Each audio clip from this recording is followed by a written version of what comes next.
Sir ಅವ್ರು ಚೆನ್ನಾಗಿ ಆಡ್ತಾರೆ, ಕ್ಯಾಪ್ಟನ್ಸಿ ಚೆನ್ನಾಗಿ ಮಾಡ್ತಾರೆ. ಹಾಗೆ ಅವರು ಸ್ವಲ್ಪ ತಾಳ್ಮೆ ವಹಿಸಿದ್ದಾರೆ ಈಗ ಮಾಡೋಕ್ಕೆ. ಹಂಗಾಗಿ ಗಿಲ್ಲಿ ತಿರ್ಗಾ ರಘು ಅವ್ರ ಕಾಂಬಿನೇಷನ್ ತುಂಬ ಚೆನ್ನಾಗಿದೆ ಸರ್. ಅಶ್ವಿನಿ ಅವರು ಮತ್ತೆ ರಘು ಅವರಿಗೆ ಗಲಾಟೆ ಆಯ್ತು. ಹೌದು ಸರ್. ಸರ್ ಅದು ಬಂದು ಅಶ್ವಿನಿ ಅವ್ರದ್ದು ತಪ್ಪಿದೆ ಸರ್ ಅದು. ಯಾಕಂದರೆ ಅಶ್ವಿನಿ ಅವ್ರು ಫಸ್ಟ್ ಮಾತಾಡಿದ್ದು ತಪ್ಪು ಸರ್. ಅದು ಹೋಗೋ ಅಂತ ಹೇಳಿದ್ದಕ್ಕೆ ರಘು ಅವ್ರು ಮಾತಾಡಿದ್ದೆ ಹೊರತು ಅವರು ಬೇಕಾ ಅಂತ ಅಂದ್ಬಿಟ್ಟು ಏನು ಮಾತಾಡಲಿಲ್ಲ. ಈಗ ರಘು ಅವ್ರು ಬಂದು ಫಸ್ಟ್ ಸ್ಟಾರ್ಟಿಂಗ್ ಅಶ್ವಿನಿ ಅವ್ರು ಕರೀರಿ ಅಂತಲೇ ಹೇಳಿ ಕಳಿಸಿರ್ತಾರೆ ಅವ್ರ ಫ್ರೆಂಡ್ಗೆ. ಹಂಗಾಗಿ ಅವ್ರು ಹೇಳಿರ್ತಾರೆ ನೋಡಿರಲ್ಲ, ಗಮನಿಸಿಲ್ಲ. ಆದರೆ ಅವ್ರು ಹೋಗಿ ಕರೆದಾಗ ಅವರು ಬಂದು ಎಲ್ಲರೂ ಮಾಡೋದಂತೆ ಮಾಡ್ಬೇಕಾಯ್ತು ಸರ್. ಯಾಕೆ ಗಿಲ್ಲಿ ಎಲ್ಲ ಥರನೂ ಮಾಡ್ತಾ ಇದ್ದಾರೆ. ಯಾಕೆ ಒಂದು ರೀತಿ ಅವ್ರಿಗೆ ಗುಲಾಮನ ಪಟ್ಟ ಕೊಟ್ಟರು, ಎಲ್ಲರೂ ಕೆಲಸ ಮಾಡಿಸರು.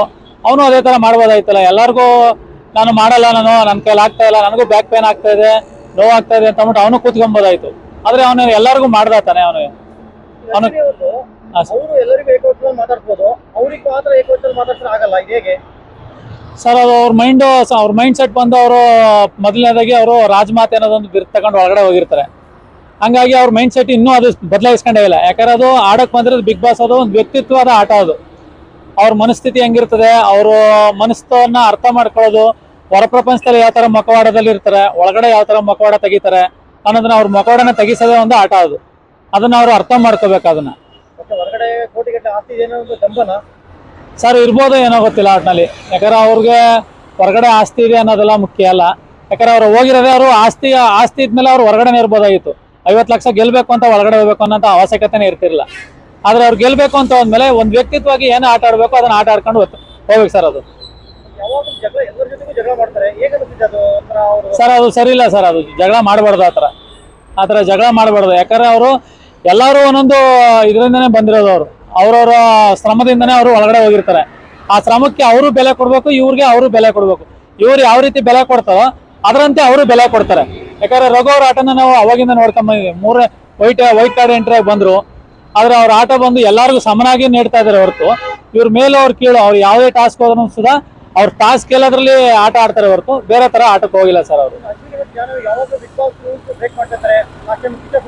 ಅವರು ಬಿಗ್ ಬಾಸ್ಗೆ ಬ್ರೇಕ್ ಮಾಡಿರೋರಲ್ಲ ಸರ್. ಅವರು ಬಿಗ್ ಬಾಸೇ ಮಾತಾಡಿ ಪಿಸು ಮಾತಲ್ಲಿ ಮಾತಾಡಬೇಡಿ ಅಂತ ಬಿಗ್ ಬಾಸ್ ವಾರ್ನೆ ಮಾಡಿದ್ರು ಸುಧಾ. ಬಿಗ್ ಬಾಸ್ಗೆ ಅವ್ರಿಗೆ ತಲೆ ಕೆಡಿಸ್ಕೊಳ್ಳಲ್ಲ, ನಿಮ್ಮನ್ನು ಬೇರೆ ಜನತೆಗಳಿಗೆಲ್ಲ ತಲೆ ಕೆಡಿಸ್ಕೊಳ್ಳಲ್ಲ ಸರ್. ಇವರು ಧ್ರುವಂತ್ ಅವ್ರು ಹೇಗೆ ಆಡ್ತಾ ಇದ್ದಾರೆ ಸರ್? ಧ್ರುವಂತ್ ಅವ್ರು ಚೆನ್ನಾಗಿ ಆಡ್ತಾ ಇದ್ದಾರೆ.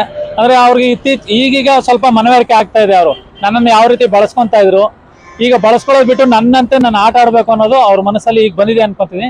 ಅದರಿಂದ ಅವ್ರು ಚೆನ್ನಾಗಿ ಆಡ್ತಾ ಇದ್ದಾರೆ ಸರ್. ಈಗ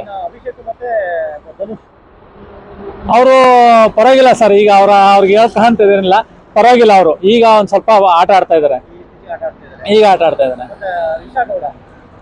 ವಿಶಾಗೌಡ ಅವ್ರು ಸ್ವಲ್ಪ ಮಾತು ಜಾಸ್ತಿ ಸರ್, ಸ್ವಲ್ಪ ಕಮ್ಮಿ ಮಾಡ್ಕೊಂಡ್ರೆ ಚೆನ್ನಾಗಿರುತ್ತೆ ಸರ್.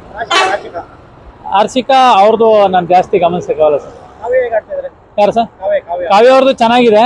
ನಾವು ಗಿಲ್ಲಿ ಜೊತೆ ಇರೋದ್ರಿಂದ ಸ್ವಲ್ಪ ಚೆನ್ನಾಗಿ ಮೇಂಟೈನ್ ಮಾಡ್ಕೊಂಡು ಹೋಗ್ತಾ ಇದ್ದಾರೆ. ಅವ್ರದ್ದು ಏನಪ್ಪ ಅಂತಂದ್ರೆ ಅವರು ಎಲ್ಲರನ್ನೂ ಸ್ವಲ್ಪ ಮನಸ್ಥಿತಿನ ಅರ್ಥ ಮಾಡ್ಕೋತಾರೆ. ತಪ್ಪು, ಇದು ಸರಿ, ಈ ಥರ ಮಾತಾಡಬಾರ್ದು, ಈ ಥರ ಮಾಡಬೇಕಾಗಿತ್ತು ಅವರು ಅನ್ನೋದು ಅವರು ಗೈಡೆನ್ಸ್ ಚೆನ್ನಾಗಿದೆ. ಒಟ್ಟಿನಲ್ಲಿ ಅವ್ರ ಕ್ಯಾಪ್ಟನ್ಸಿ ಚೆನ್ನಾಗಿ ಬಂದರೆ ಅವ್ರು ಸ್ವಲ್ಪ ನಿಭಾಯಿಸ್ತಾರೆ ಅನಿಸುತ್ತೆ, ಸಂಭಾಲಿಸ್ತಾರೆ.